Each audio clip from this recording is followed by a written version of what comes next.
ಎಲ್ಲರಿಗೂ ನಾಳೆ ಬರ್ತಕ್ಕಂತಹ ನಾಗರ ಪಂಚಮಿಯ ಶುಭಾಶಯಗಳು. ನಾಗರ ಪಂಚಮಿ ಎಂದರೆ ಅಣ್ಣನಿಗೆ ತಂಗಿ ಬೆನ್ನು ತೊಳೆಯುವ ಹಬ್ಬ.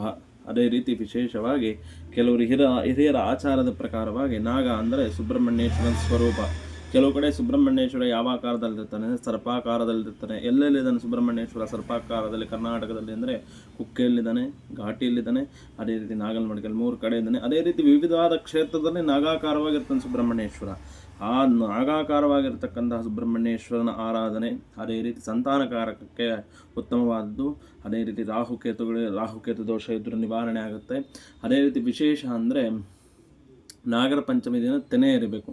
ತೆನೆ ಎರೆದು ಚೌತಿ ದಿನ ಕೆಲವರು ಎರೀತಾರೆ, ತಮ್ಮ ಪದ್ಧತಿ ಆಚಾರದ ಪ್ರಕಾರವಾಗಿ ಪಂಚಮಿ ದಿನವೂ ತೆನೆ ಎರೀತಾರೆ. ವಿಶೇಷವಾಗಿ ತೆನೆ ಎರೆದು ಅದೇ ರೀತಿ ಸುಬ್ರಹ್ಮಣ್ಯೇಶ್ವರ ಸ್ವಾಮಿ ದೇವಸ್ಥಾನಕ್ಕೆ ಹೋಗಿ ಬಂದರೆ ಉತ್ತಮವಾದ ಫಲ ಮತ್ತು ಫಲಿತಗಳು ಕೊಡುತ್ತೆ ಅಂತ ಹೇಳ್ತಾ ಇದ್ದೀನಿ. ಅದೇ ರೀತಿ ಶ್ಲೋಕವನ್ನು ಹೇಳ್ಕೊಳ್ಳಿ. ಸುಬ್ರಹ್ಮಣ್ಯಂ ಕಾರ್ತಿಕೇಯಂ ಶಿವಶಂಕರ ನಂದನಂ ಭಕ್ತಾನಾಂ ಮುಕ್ತಿದಾತಾರಂ ಸುಬ್ರಹ್ಮಣ್ಯಂ ನಮಾಮ್ಯಹಂ.